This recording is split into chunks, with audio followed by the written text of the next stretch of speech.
so we'll figure it out. I know you'll figure it out because you're a star. And Luca Nation, we want to welcome you guys back to another episode of Luca's Tigers and Bronzo My. Well, Monday afternoon, Monday morning episode for you guys. And try to take a moment and share a little bit of gratitude that I have, you know? Ooh, it's a little gratitude. Yeah, my whole life I wanted to wake up. You know, they say, find what you love to do and you'll never work a day in your life.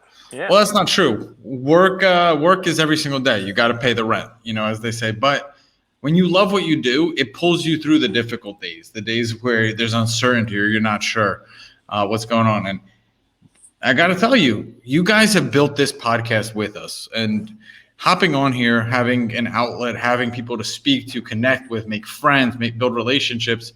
I could have never imagined I would have something like this at such a young age. And I'm really, really grateful. I'm really grateful. You know, we spend no money on marketing. Everything that we've achieved has been through word of mouth. And that's in large part to how special the community that we have here is.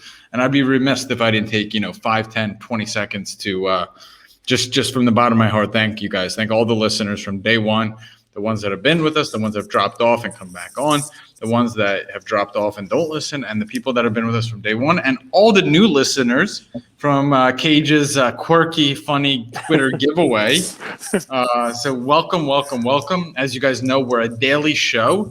We are inspired by helping others. We're inspired by helping new people in the hobby, older people in the hobby, people with experience to make money, learn the ropes, and hopefully to profit and, take your family on a vacation, buy a new car, pay off credit card bills, whatever it is. Our only intention here is to serve and help the community, the sports card hobby grow. I know I'm putting Cage to sleep. I apologize. I got to give a shout out to my co-host. I think it's been 3 weeks since he started this four living lifestyle. This is my fourth one, my fourth announcement here, my fourth one. He's eating healthy. The guy's lost 15 pounds. 19. Don't shortchange me. 19 pounds. 19. He looks good. He has more energy. His face is glowing. He doesn't get out of breath walking up the stairs. And it wouldn't be possible without the Luca Nation Fit Fam. Oh, yeah. Luca Nation Fit Fam, what's up? So that's all I wanted to jump on here and say. I have a few topics, but... Yeah, dude, listen, I'll start off. 288.8 was what I started off with 4 weeks ago. So we said every Monday we're going to come in here. We'll give the measurement 269.8 this morning. So 19 pounds. Would have been nice to give the 20. Would have been nice to have another pound, just be 20.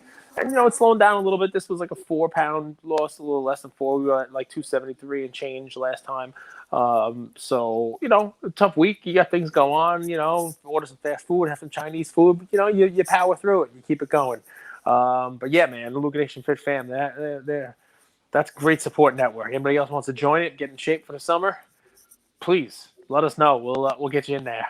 It's fellow fat guys giving each other support. So it's a lot of fun. We're gonna also, Andrew wants to do basketball, but forget about it. When I get Luca Nation Fit Fam together, we're gonna do tackle football, and everybody else is in trouble. I'll put our podcast family against anybody's with the guys we got in there. So. No, man, listen. And Twitter, if you're coming on Twitter, you find us from there. We haven't really promoted on Twitter. I had some Top Shot auctions ending this weekend, and, I did some LeBron giveaways. We'll continue to do giveaways there. We've added, 600 followers in the last 24 hours on Twitter, so that's nice. We'll see how many of them stick around. Hopefully you start listening to our podcast and you want to stay. But, yeah, man, it's Monday. Hell of a bunch of great games of basketball this past weekend. A couple more games tonight. There's baseball being played right now. I want to hear your topics, but as we record Monday during the day, Tampa Bay's beating. This is going to be the theme. Tampa Bay's beating the Blue Jays. The Blue Jays are going to lose, but Vlad Guerrero has another home run. Dude's fantastic, and I will talk about him. But I want to hear your topics. All right, you're brought in as an NBA Top Shot consultant. Ooh. It's May 24th. You've seen the peak, the rise, the peak, and the fall. And maybe the gloom and doom of Top Shot. Mm-hmm. What do you do? Day one, you have 90 days to right the ship. What do you do? Am I allowed to send free Series 1 packs to Elon Musk? Yes. Oh, well, I'm getting that dude on board because obviously when he speaks, crypto listens. So, I mean, I'm going to get that guy on. No, I mean, listen, here's the fun part, right? I don't want to fault the folks who are at the top of Top Shot because it's like everything else in our collectible world, I think, in the last, 6 months to a year, except that they're building something from scratch. If you just look at their timeline, right, they boomed the same time that cards boomed, right? So match up a Top Shot chart against their February highs against like the golden auctions in February. Match them up against Michael Jordan PSA 10 86 Fleer, and you'll probably see a similar sort of timeline, right? You see a huge run up and then a slow bleed down until it hits a floor. The only thing is, Top Shot's having a difficult time finding a floor. I think that in February they thought to themselves, we got to keep printing. There's so many people. We got 500,000 accounts. We got to keep printing. So we get people to have these moments. But the problem is, if I'm really in charge here, it's that while they may have 500,000 accounts, there's probably only 5,000 that are actually paying attention and plan on collecting the stuff. If that many.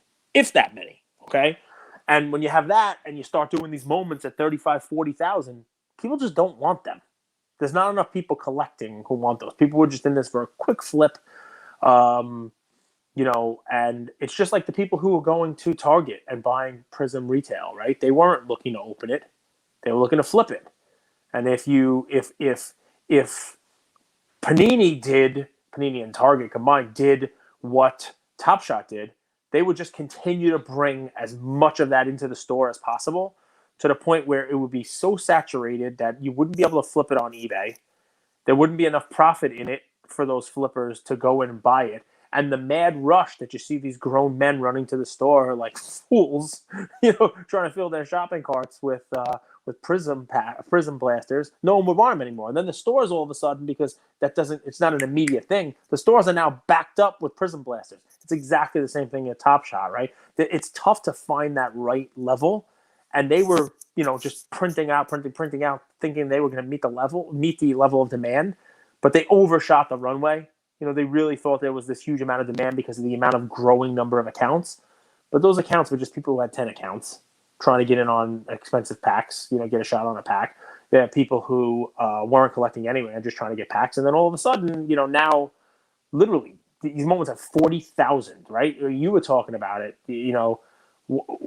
Emmanuel Quickly.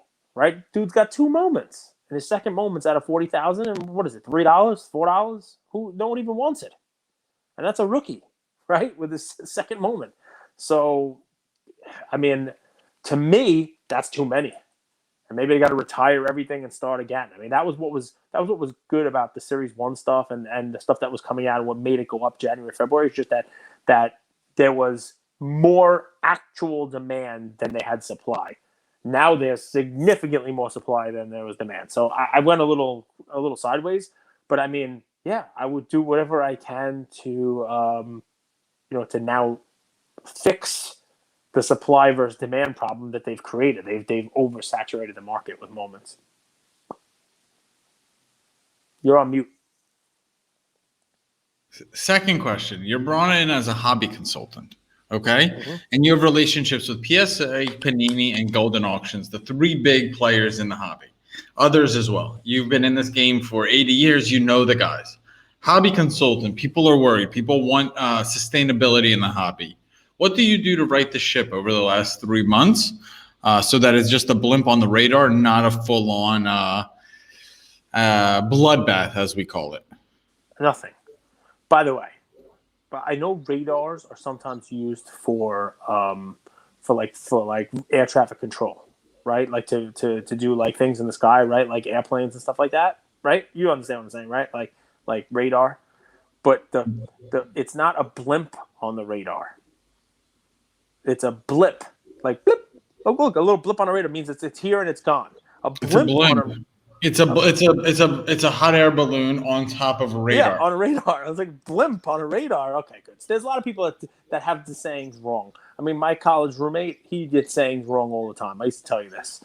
He's just, for all intensive purposes, was my favorite, which a lot of people get that one wrong. A lot of people get that one wrong. But, it's not a blimp on a radar. But anyway, what I would tell these hobby guys to do, you ready for this? Absolutely nothing. I would tell them to do nothing. I would tell them there is nothing wrong with the hobby. Where there is something wrong is with the hobby's consumers. Okay? You cannot expect cards to just continue to go up month over month for a prolonged period of time without any breather. It's no security should do that. Nothing. And should I also be talking to the people who are trading Ethereum now and Bitcoin and all this other stuff? It's literally the same thing. Gold or stocks or Amazon stock or, eventually the price gets too far ahead of itself, right? And eventually things come down. Ethereum had the same thing. I mean, so small things. I mean, PSA, I can't believe they're closed. I can't believe they got into the situation that they got into, right? I can't believe they closed it down. I can't believe they couldn't figure out a way to get out from under. I can't believe that they did this. And I'm getting a lot more messages, a lot of DMs saying, we think you were right.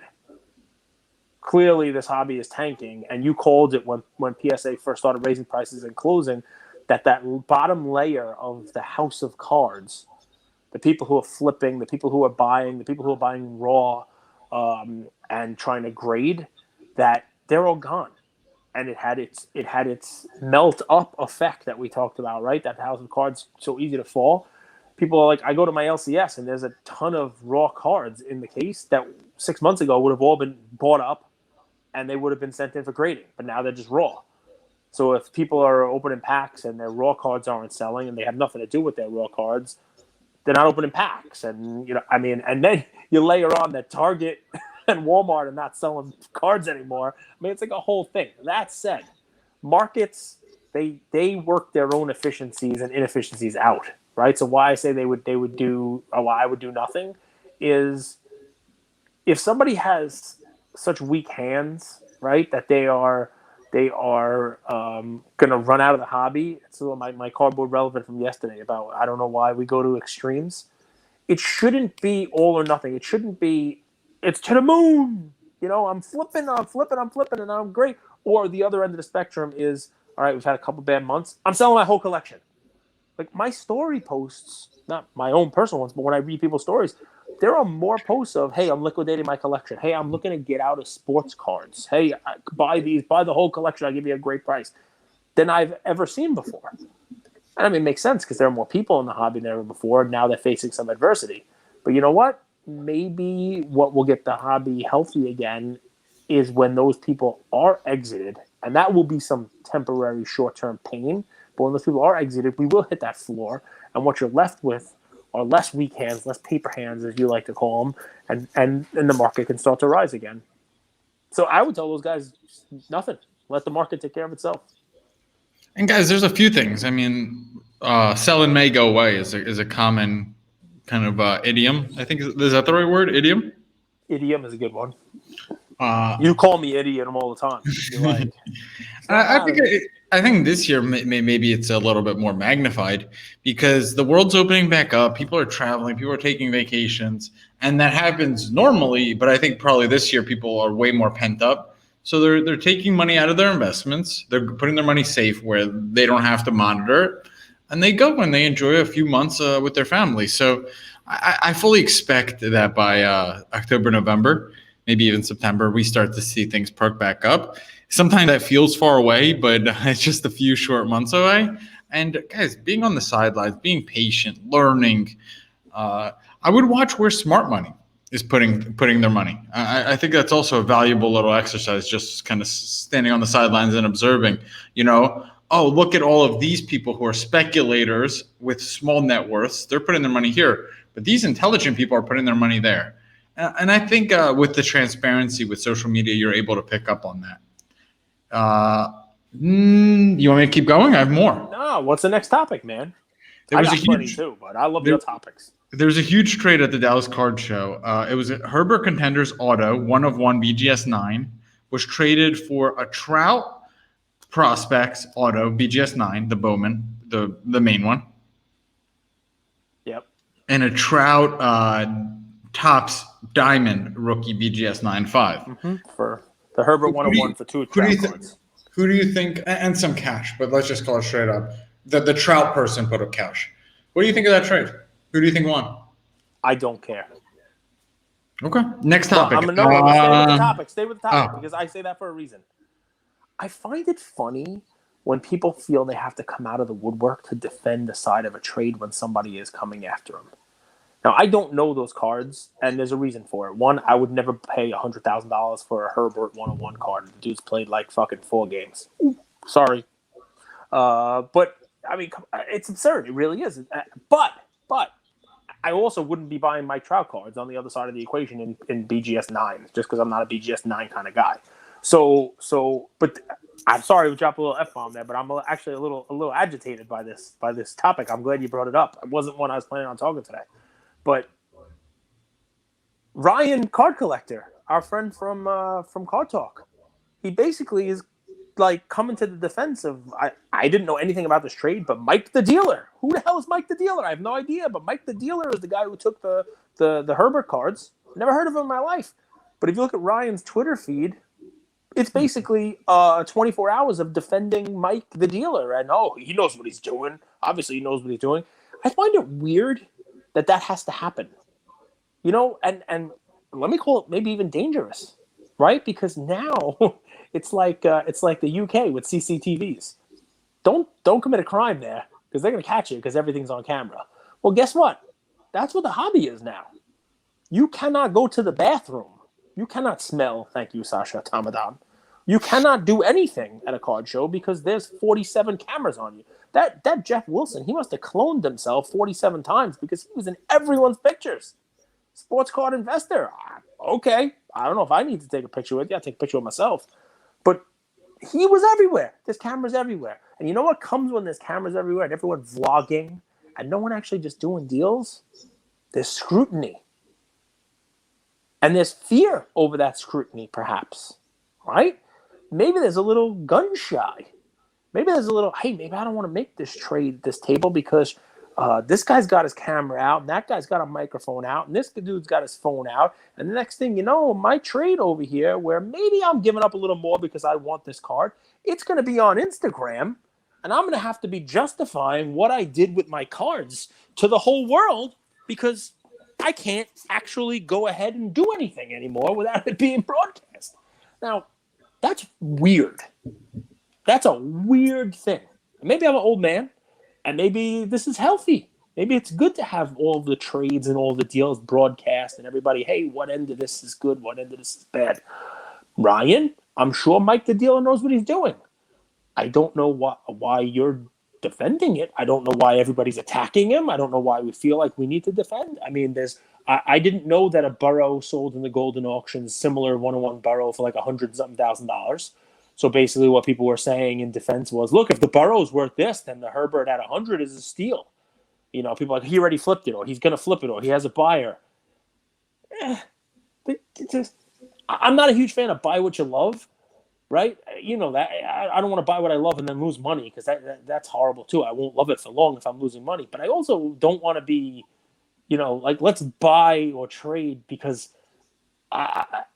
when this is distilled over the airwaves for the next 24 hours, I want to make sure I'm coming ahead on this deal. I don't want to look like a fool when people scrutinize my trade. That's weird. And Ryan, I love you, man. I just don't understand, maybe this is a pal of his. I don't know what the story is. But literally, I jump on Ryan's page, a bunch of other pages just to see what's going on at the Dallas show because I'm not there. And basically, this trade was like, it was, I mean, Ryan, I got some legal stuff. You're making good arguments for the guy. I can give you some legal work to do. It was like he was his advocate. Which do we really want the hobby to turn into that? Because if that's going to be the case, Cage lawyer, I'm going to sign people up. People can retain me to defend their end of a trade if you want. I'll do it cheap. I promise. I bet you're a little bit rusty. Yeah, you don't practice often. I can still argue. I can still argue with the best of them. But yeah, were you expecting me to pick a side of that trade? It's very difficult. I think on its face, I would always say, give me the Trout over the Herbert. Right? I would always say, give me a Trout over Herbert. But I don't know those cards. I don't know the value of those. I don't know it enough. And I would imagine Trout's sort of devalued now because he's injured, and he's probably not winning an MVP this year because he's going to miss 2 months. And Herbert, this might be the time to buy as you go into nationals. Somebody might be looking to pick up a big Herbert card, before football season starts. Who knows? That's a toughie. But you're right, though, and you're right to bring it up because it's literally everywhere. Card Collector 291. He has an amazing story sale going on, and he has 2 cards. And I was surprised by the vig between these. He has a BGS 10 Mellow going for $3,500, just the rookie Topps Chrome, and then he has a refractor BGS 10 Mellow for $7,600. I feel like the multiplier is typically much higher. Don't you think so? Refractor. Yeah, I think it normally is. Although, for that it's like 2.5 to 1, right? So, I think LeBron's is closer to like 6, right? But I think the reason for that is that there are not many high-end Mellow buyers. You know what I mean? So there are people who will spend $3,000 to $5,000 on Mellow. There might not be ones that'll spend 15 to 20 on his cards, even the refractor. So that's what happens. That's when you get that. There's not that huge split there. Does it surprise me slightly? But I think that's probably the reason why. Not a lot of people out there are like huge Mellow guys that are going to be spending $20,000. All right, well, those are my 3. I rattled them off for you. I liked them. I liked it, and the trade is interesting, man. Mike the dealer, I'm not crapping on you, man. I'm actually not taking any type of stance on it at all because I just don't know the cards well enough. But what I will tell you is a lot of fun stuff going on, right? So here's the first thing I want to talk about. I hope you bought Ja Morant one of the 6 times that I told you guys to buy it in the last month and said his Prism card has gone down and it's now too cheap because, look, I didn't even think he'd make the playoffs, but he did. And then all of a sudden now, he gets in, has a great game, and then the first game of the playoffs. But I would also tell you sell it now because I don't think he's going far in the playoffs. It's great to have that great game, but I'll tell you sell it now. And here's why sell it now, right? It's crazy what happens with modern cards. It's crazy. So I saw a stat that Tatis had his first 200 hits. He just recorded his 200 hit, and 51 of them are home runs, right? It's just a crazy number, right? And he was out a little while, and he's still at the top of the leaderboard.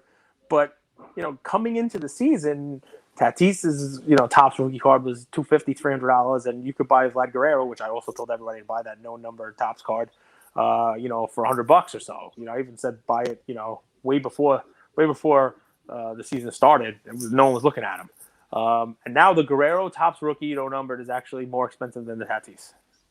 It's just the weirdest thing in the world, right? And I picked Guerrero. I told everybody, you should buy him because he was supposed to be the number 1. Tatis was only supposed to be the number 2. But I expect those guys' cards values to flip-flop like crazy.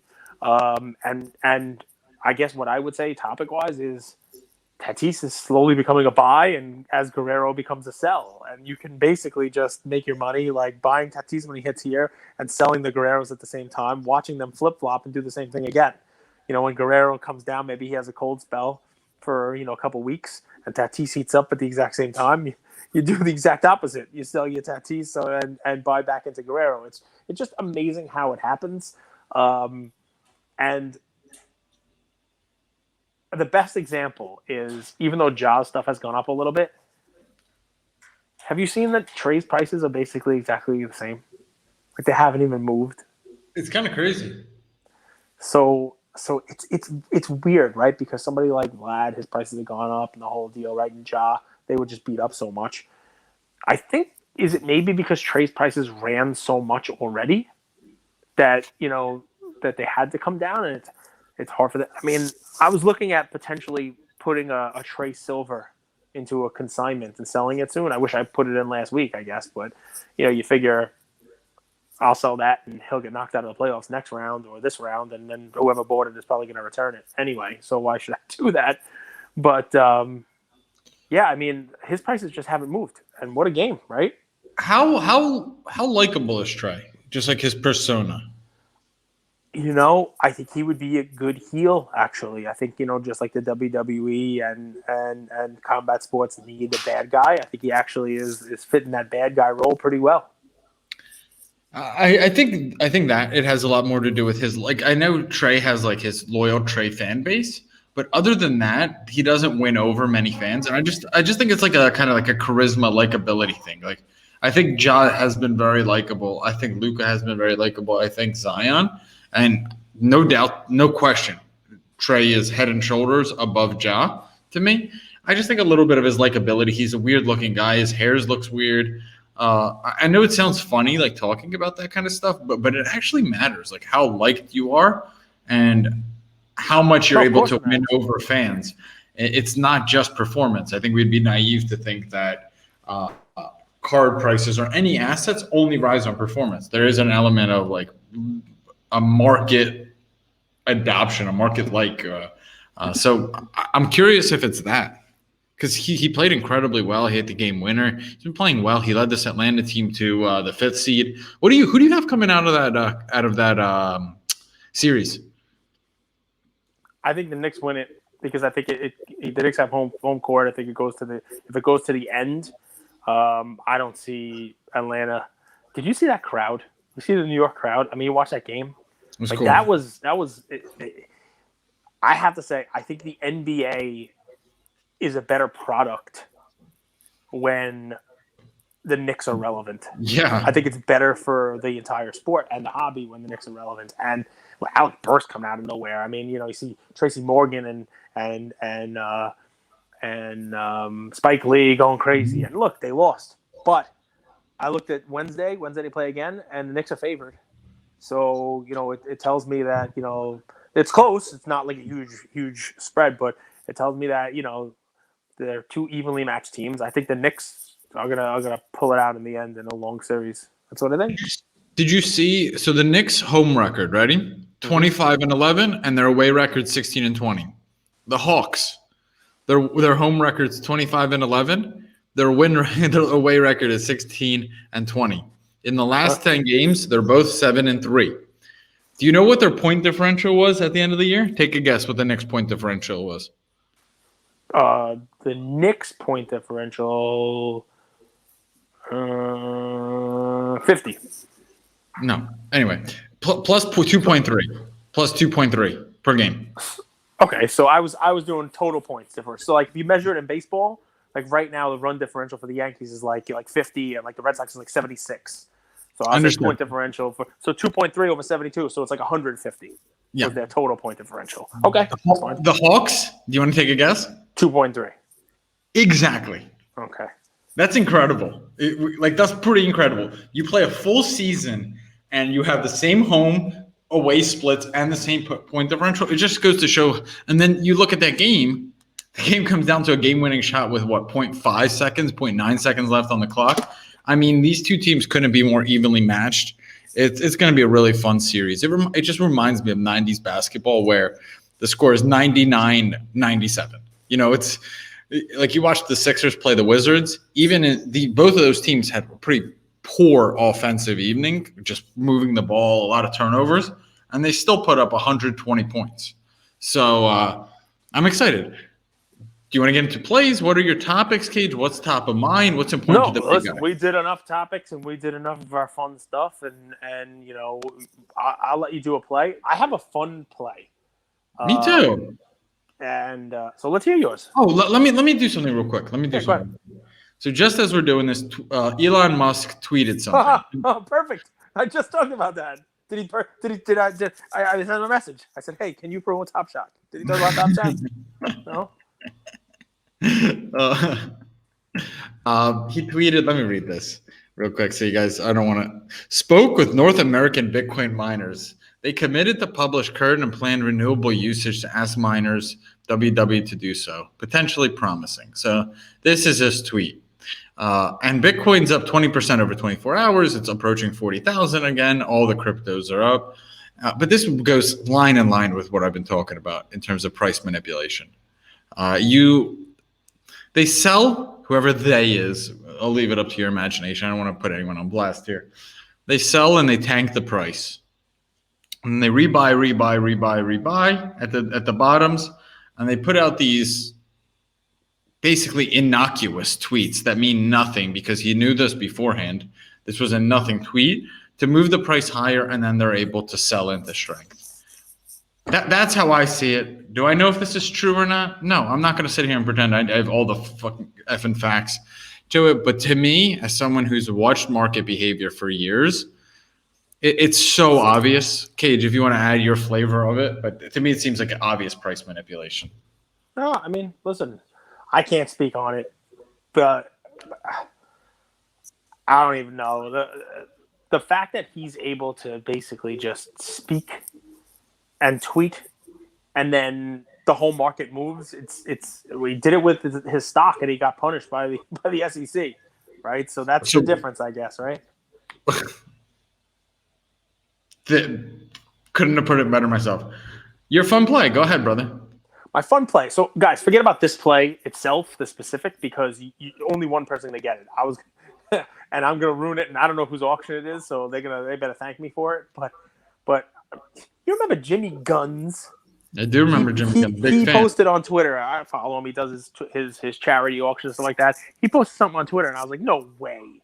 So this happens, and it gets me to think like, hey guys, there's a million ways to do bargains. There's a million ways to find bargains. The whole eBay search for bad listings and the whole deal. But I'm a Padres fan, and I like Trent Grisham. He's one of those guys. I think I gave him as a play once already. So Jimmy Guns on Twitter posted the other day. He's like, I was today years old when I found out that Trent Clark and Trent Grisham are the same person. And I'm like, okay, so I looked it up. And wouldn't you know it, he changed his name to Grisham because that's his mom's name. But he changed it after he was already in the Brewers system and had his first Bowman rookie and first Bowman auto cards. So I found one that was just listed today. It's a 7-day auction. It's one of these like BGS 9.5 and the 10 auto, like real nice. I think it's a purple auto that's on eBay. And it's going to go for nothing because it doesn't mention Grisham in the title. It just says Trent Clark rookie auto out of $299. That's going to go for like pennies because who the hell is Trent Clark? Nobody knows. Most people are smart enough that they write both Clark and Grisham in the eBay title.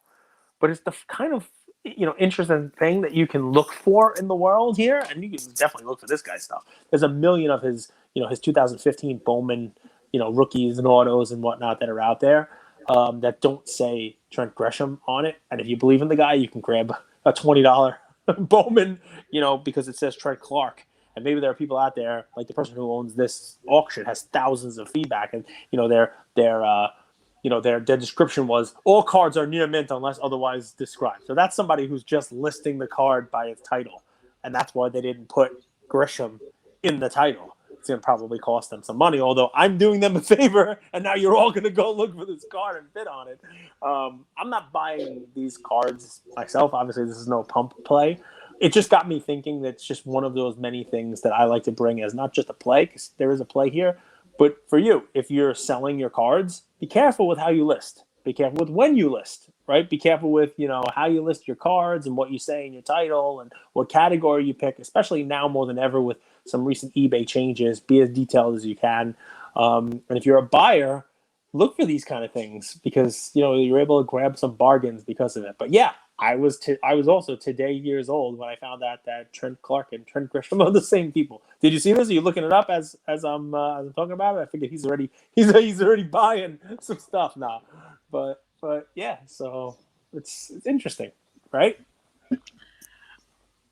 I believe so. Believe so. I'm in the Bitcoin. Musk. You just I am. Elon Musk. I like watching what happens. I like understanding what happens. I'm a very curious soul. I apologize, Cage.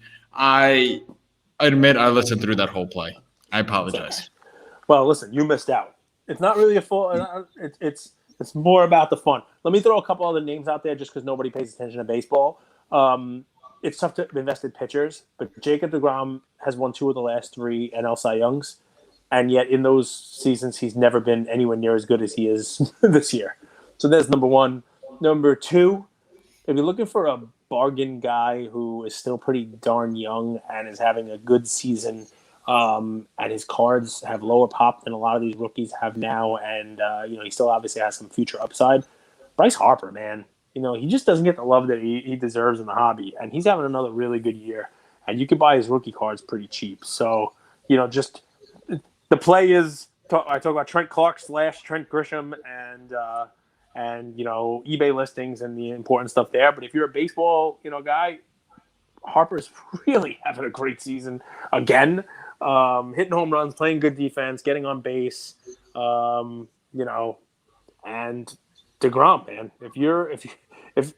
If you're inclined to invest in a pitcher, that's the one to put your money in. What do you got, man? What's your play? My play's a fun one. So my second favorite player of all time is Michael Jordan. I love watching him play. I want to get back into the Jordan market, but he's pricey, right? Mm-hmm. And I want a fun play. Just easy, cheap, something that I want to add to my personal collection, maybe grade hybrid, put it in a cool slab. And I remember this card that I almost pulled the trigger on, but didn't.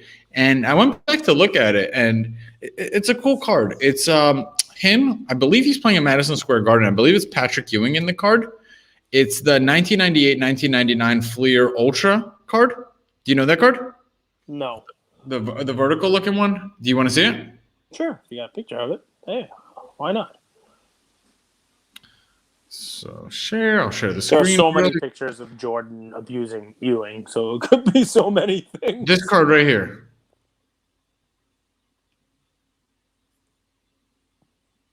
See it? Okay. Yeah, I see it. Kind of aerial view, cool looking card. Like an overhead. Yep, like an overhead card, exactly. I think it looks cool. I think it looks cool graded. I think it would look really cool in like an SGC slab, honestly, too, if you go that route. I would send it to hybrid, but this is a cool play. And if you're able to gem it, you see a sale price here of $255 on a PSA 10. Well, the raw card costs $5. So it's simple, it's straightforward. You get the goat. You get the goat in a really cool looking kind of overhead view card with he's wearing the retro ones Jordans. Even if you get a PSA 9, it's a $75 card. And I think it's a cool play. It's really that simple. It's straightforward. It's $5, $4.25, $4. Here's one where you got a Kobe Ultra and a Jordan Ultra. 1998 for $17. It's just back to the well with I love Fleer Ultra. You guys know that. I love the photo on that one, and you're getting Jordan. So that's how I'm playing now. Can I throw a play on also? But obviously, this is a backwards type of play. If you happen to listen to one of Andrew's plays, I don't remember what he told you to buy it at, but he gave the Topps rookie Derek Jeter. Might have even given it twice as a play over the course of last year. The one with the green background, just the regular Topps card. Yep. I own the gold. I gave it at a price point of $425. I checked it yesterday. It was like an $850 card. It's like $1,000 now. It's like $1,000 now. It's like 9 and change now, which is why I bring it up. Sometimes the play is not just to what you're going to buy.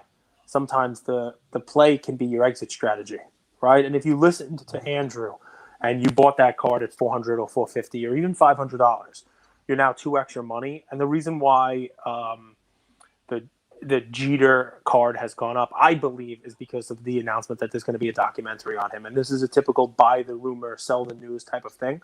Yep. So while everybody else between February and now has seen their prices go down, that Jeter card has climbed.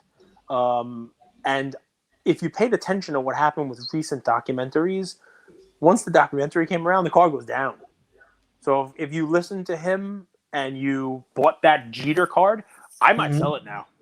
I might sell it, take some money. I think you'd be able to buy back into it either as the documentary is going or after, because it's just the exact kind of card that people are buying now because I'm going to get it for the documentary. But people already did. So I think this is the point where you can actually exit that card. Be careful. Sometimes when you have thoughts, remember you're probably having the same thought that everybody else is having. So when that news comes out and it's like, hey, there's going to be a documentary about Jeter, and you read it 2 days later, you don't want to just run and buy Jeter for whatever price it is. Take a look at the fact that it's now gone up significantly. Don't buy it at $1,000 because everyone had the same idea. So everyone ran and bought it. Now the supply is gone and the price has gone up. And so just be careful with stuff like that. So, a lot of times we bring plays, to buy. Here's a Jordan $5 card. I tell you about it. Hey, Bryce Harper and Trent Clark / Grisham and all the other fun stuff. But sometimes the best play is an exit play. So how about you, man? Are you selling anything? Are you buying anything specific? You still sidelines? What are you doing? Getting my cash together to make a buy. Like, I really want to buy Jordan PSA 9 Fleer. So let me ask you, okay, because you always put questions to me, right? Everybody likes my responses, but this is one I think you're uniquely situated to do. I saw a story post last night, even though I think he's going to win this playoff series. Somebody posted on Instagram $5,000 cash, Luka PSA 10 silver prism, PSA 10, 5,000. Now, that was a card that no matter what happened, ups, downs, it was basically 7, 8, went as high as like 9, right? What's your take on that? Are you a buyer on that? Are you a seller on that? If you're sitting there holding a Luka, do you sell it? Luka is Dogecoin if Dogecoin had a good backing behind it, if that makes sense. So Luka is amazing, but the issue with Luka isn't the demand for him. It's the infinite supply. He's the top of that bell curve that you keep speaking about eloquently. So I want to buy into Luka, but at the same time, not only does he have more base Prism PSA 10s, more silver Prism PSA 10s, he's got variation out the wazoo too. So to me, Luka's a really tough buy, and with Luka, I would go something a little bit different. I would go like the debut game ticket, or a jersey signed by Luka's mom. Or right, but how about the people who are sitting there holding the silver, and it's $5,000 now? Are you basically pot committed and you can't sell it, or are you telling them to sell it because that thing's just never going to go up to where it was? Well, it depends. A lot of the people sitting on that card were people that graded that card or bought it cheap. True. You think it's turned over hands already? So like that someone who bought that card at $8,000. Well, I'll give you a better example. I'll give you specifics. I have the card, right? I got it for about $1,200, right? And I have one, just one, right? And I've been sitting on it. And many times I've gone into my case of cards and I'm like, oh, I should sell this thing when it was 7, when it was 8, when it was 10. And then I see that, and it's been basically 7 the whole time. And I'm like, well, you know what? I'm just going to keep it in there. And who knows? Maybe it does something good. I basically can always get 7. Like that was my thought on it. I can always get 7. Like it's just a 7. It might not go up, but I can always, if I need to liquidate, I can always liquidate that for 7. Not so much anymore. So should I hold it at 5 and hope and pray? Should I get rid of it at 5 before it goes to 4? What's your thought? I mean, with that specific set of facts, not buying Luka's mom. It comes back to like my buddy and I were talking like Dogecoin goes back to 50 or it goes to a quarter. There's so much supply of something that you need insane demand to get it to record highs again. And my curiosity would be, where does that demand come from? Because it's not that like cards move magically. They move just based on supply demand. There's more buyers than sellers, and that card skyrockets. So let's say they beat the Clippers. He has an increase in demand. He's like, oh, he's going to the next round. Now they have the Portland Trailblazers on deck. I'm not sure if they do. Now he's a buy. I don't know what will happen that can make that card go back up to where it was, because for that to happen, you need a lot of buyers coming in. And why would the buyers start coming in? I guess that's my I would sell into the hype of next season, maybe, is how I would. Is that why the Trae stuff hasn't moved? Because of the insane amount of supply? Because even though there's success, even though he now has his first playoff game, he has the 30-something point, almost triple-double, and hits the game winner. I mean, Cage, silences the MSG crowd is because there's just too many of them that it just can't move. I'm going to share my screen. Like, I went to 2012 Prism and I searched Kawhi, right? And there's 3 Kawhi's cards. So let's even just eliminate the base, right? Mm-hmm. Look at how many different variations they came out with this year. Yeah, I get it. Fast break. I see it. I see a bunch of them. I mean, are we serious? So, I mean, like, this is more silvers, PSA 10s, than there are Kawhi cards in PSA 9 and 10, just the base. So it's like moving a rock up a hill and then it just comes back down. Every little thing that doesn't go in favor of that player or the card, the rock has so much downward momentum, and it takes literally a massive amount of force to push it up that hill. Not saying it can happen. I just don't think it's a great investment. So you're selling? I sold mine at 8,800 when the writing was on the wall, where I realized that card would never reach new highs, and that card would stay between 7,000 and 9,000 for a very long time. Yep. And the writing was on the wall that there was, it was kind of stuck in the mud. All right. So the question remains. It has now come down a lot. I missed my $8,800 window. Has it come down enough now where there's just no real downside to it that you hang on to it and hope for upside? Or is that just a silly hope? There might be downside. It could be a $2,000 card. His Prism base could be a $600 card. Why couldn't it? Well, that doesn't mean it's only like 900 now. Yeah, I mean, I get. All right. That doesn't mean he's a bad player. It just means that there's so many of his cards in population, and we're just talking about Prism. We're not even getting into Optic. We're not even going to select Courtside. We're not even getting to Mosaic, because you got to understand there's opportunity costs, right? Mm-hmm. People are like, well, these Prism cards are so pricey. I'm just going to move my money to a Courtside or an Optic or a Mosaic. Well, now you have less demand. You have less buyers for the Prism. So to me, it's just really hard. Panini went an interesting route with it, and I don't think they could have ever imagined this kind of blow up, but there's just too many of his cards. There's just too much supply. Just like with Dogecoin. It's the same thing I say to people. It's not that Dogecoin isn't cool. I'm just saying there's just an infinite amount of supply, and yeah, there should be a word for this. Okay. Listen, I get it. I mean, and here I am thinking, all right, well, the playoffs will help, right? But the playoffs, even if they have a good playoffs, I mean, we started this episode off, and we can close it with this, right? That the folks in the hobby, the masters of the hobby universe, don't have to do anything because the hobby's going to take care of itself, and the weak hands are going to exit the hobby, right? Well, those weak hands are the ones that probably have a bunch of Lucas and Traes, and they were buying them just to flip them, and that's part of the problem, right? So where's that additional demand going to come from? Instead, you're just going to see more supply. So, these high pop ones, that's where everybody's getting hurt. Well, it just takes more to move them. It just takes so much more to move them. Like, I'm going to 2012 Prism and searching Lillard. Well, there's 4 different types of Lillard cards. There's the Lillard base, the Lillard gold, the Lillard green, and the Lillard Prism. 4 total. He has a total of 1,650 cards graded total. So that's called a low float stock. That's where you see a card go from 1,000 to 2,000 to 3,000 pretty quickly because there's not a lot out there. There's not a lot of availability.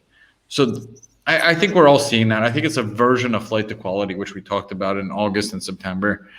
That's how I see it. How about this? I would trade that Lucas Silver for a certain amount of Lillard Prism PSA 10s. All right. Makes sense. All right, guys. Listen, that was a fun Monday one. Luca Nation Fit Family, I love you. Down 19 pounds. We'll check in again on Monday next week. It's nice. So far, every Monday we've reported, there's been a weight loss, which is always fun. It's fun to do. But it's hard not to do when you're as big as I am.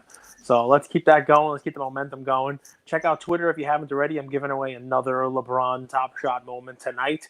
So if you're one of those lucky few that checks in on these podcasts as they release the first couple of hours, you have a chance to jump over to Twitter and, if you're a fan of the show, you'll know the answer without even having to listen. It's a Doris Burke Andrew question trivia from yesterday's episode. So we're having some fun over there. Thanks, Luca Nation. We appreciate you.